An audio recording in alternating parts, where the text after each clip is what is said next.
ইল্লাল্লাহু আল্লাহু আকবার ওয়ালিল্লাহিল হামদ।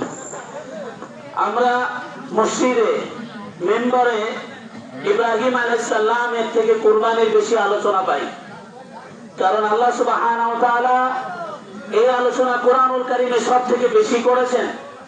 এমন কোন নবী নাই যার ব্যাপারে আল্লাহ সুবহানাহু ওয়া তাআলা 204 খানা আয়াত নাযিল করেছেন, একমাত্র ইব্রাহিম আলাইহিস সালাতু ওয়াস সালাম। সুবহানাল্লাহ পড়ে কয়টা আয়াত? 204 খানা আয়াতে তার আলোচনা করেছেন। এবং আল্লাহ সুবহানাহু ওয়া তাআলা বলেছেন যে তার এই কুরবানি মহান কুরবানি। সূরা সাফাতে এই কুরবানি বর্ণনা এভাবে এসেছে, তিনি আল্লাহর কাছে দোয়া করেছিলেন সন্তানের জন্য। কিসের জন্য? রব্বি হাবলি মিনাস সালিহিন, যে আল্লাহ আমাকে একটা নেক সন্তান দান করেন। কি সন্তান? নেক।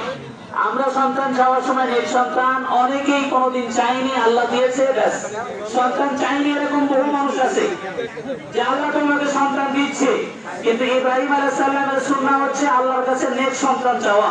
তো আল্লাহ তার 75 বছর বয়সে, তাফসীরকাররা বলছেন তার যখন বয়স ছিল 75, আল্লাহ তার দোয়া কবুল করে উত্তর নাযিল করেছিলেন, ফাবাশশারনাহু বিগুলামিন আলীম, আমি তোমাকে এমন সন্তান দান করব যার ধীর স্থির বুদ্ধি সম্পন্ন হবে এবং আলীম হবে, যে আল্লাহর গোলাম হবে। এমন সময় সন্তান দান করলেন এবং সন্তান দান করে আল্লাহ সন্তান এবং মাকে এমন স্থানে রেখে আসতে বললেন ইব্রাহিম আলাইহিস সালামকে, যে স্থানে মানুষ তো নাই, পশু প্রাণী নাই, কোন জীবজন্তু নাই, গাছপালা নাই, এমন স্থানে রেখে আসতে বললেন।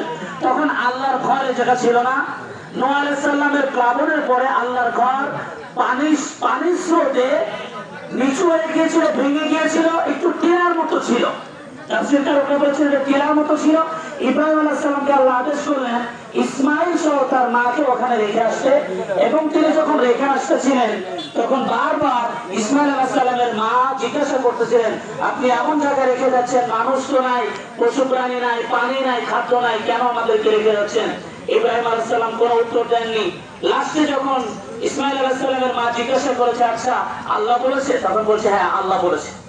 কারণ নবীদের স্ত্রীরা জানতেন যে তারা যখন কোন আদেশ পালন করে সেটা তাদের মন করা করে না, আল্লাহ সুবহানাহু ওয়া তাআলা আদেশ করেন তাই। তখন ইব্রাহিম আলাইহিস সালামের স্ত্রী ইসমাঈল আলাইহিস সালামের মা বলল যে ঠিক আছে, আল্লাহ যখন বলেছে তখন আমাদেরকে আল্লাহ নিরাপত্তা দান করবে। সুবহানাল্লাহ পড়ে কতটা ঈমান! এমন জায়গায় রেখে যাচ্ছে, মানুষ নাই, আত্মীয় স্বজন নাই, ঘর বাড়ি নাই, পশু প্রাণী নাই, পানির ব্যবস্থা নাই, খাদ্যদ্রব্য নাই, যা ইসমাঈল আলাইহিস সালাম কে দিয়ে যাচ্ছেন ইব্রাহিম আলাইহিস সালাম, পানি মশকের ভিতরে এতটুকুই পানি আছে। এমনকি তখন ওখানে কোনো গরু ছাগল ছিল না যে তারা শিকার করে খাবে, আর মহিলা মানুষ কি শিকার করবে? ইসমাঈল আলাইহিস সালাম তো ছোট দুধের বাচ্চা। ইব্রাহিম আলাইহিস সালাম যখন একটু আড়াল হয়ে গেলেন, সূরা বাকারাতে আল্লাহ বলছেন তিনি দোয়া করলেন যে আল্লাহ এমন জনপদে রেখে যাচ্ছি, মানুষ নাই, প্রাণী নাই, খাদ্য নাই, আপনি এদের খাবার এবং পানির ব্যবস্থা করে দিয়েন। সুবহানাল্লাহ বলেন। এই জন্য সৌদিতে আল্লাহ এত বারাকা রেখেছে, ওরা যদি কিয়ামত পর্যন্ত নষ্ট করে ইব্রাহিম আলাইহিস সালামের দোয়া, ওরা এখনো সুফল পায়। আল্লাহ সুবহানাহু ওয়া তাআলা কিন্তু এখনো সৌদি আরবের বারাকা দিয়েই যাচ্ছেন। মনে হবে মরু অঞ্চল, কিন্তু আপনি ওখানে গেলে দেখবেন যে বাংলাদেশে যা পাওয়া যায় না তা সৌদি পাওয়া যায়। সৌদির মানুষরা তা খাবার হিসেবে গ্রহণ করে এবং আল্লাহ তাদেরকে উৎকৃষ্ট মানের খাবার খাওয়ায়। ইব্রাহিম আলাইহিস সালাম দোয়া করেছেন। যাও, এরপরে যখন তিনি পিপাসার্ত হলেন, পানি নাই, খাবার নাই, সাফা মারওয়া যেটা হাজী সাহেবরা দৌড়দৌড়ি করে, অল্প একটু জায়গা, ছোট ছোট দুইটা পাহাড়। তো গরমের সময় যখন পাহাড়ে পরে রৌদ্র পড়ে তখন মানে পানির মতো দেখা যায়। তো ইসমাঈল আলাইহিস সালামের মা দৌড়দৌড়ি করলেন পানির জন্য, কিন্তু পাইলেন না। কিন্তু আল্লাহ সুবহানাহু ওয়া তাআলার ইচ্ছা ছিল যে তার পাথর থেকে এমন পানি বের করবেন যেটা কিয়ামত পর্যন্ত সারা পৃথিবীর মানুষ কেউ শেষ করতে পারবে না। সুবহানাল্লাহ। জমজমের পানি কোনদিন শেষ হয়? শুনেছেন? কম পড়ে গেছে? পড়বে না, পড়বে না, কারণ এর ডাইরেক্ট লাইন আল্লাহ জান্নাতের সাথে করে দিয়েছেন। সুবহানাল্লাহ পড়ে এরপরে এটা বের করে দিলেন। এই পানির মাধ্যমে এরপরে অন্যান্য যাযাবর গোষ্ঠী তার কাছে আসলো, ওখানে মানুষের বসবাস শুরু হলো।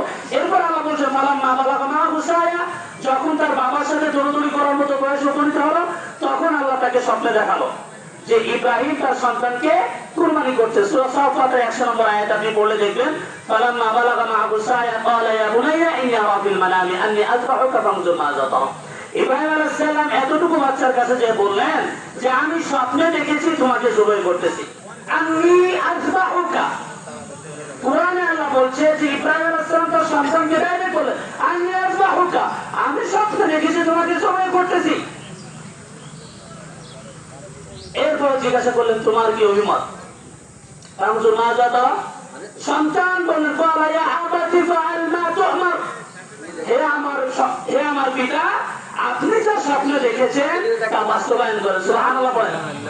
এমন সন্তান আপনার সাথে চলাফেরা করতে পারে 8-10 বছরের, নাকি 8, 7, 8, 9 এর বাইরে হবে না।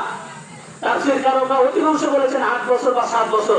এতটুকু একটা বাচ্চা বলতেছে যে ঠিক আছে, শুধু বলতেছে না যে আপনি জবাই করেন, বলছেন আল্লাহ চাহে তো আপনি আমাকে ধৈর্যশীলদের অন্তর্ভুক্ত পাবেন। সুবহানাল্লাহ।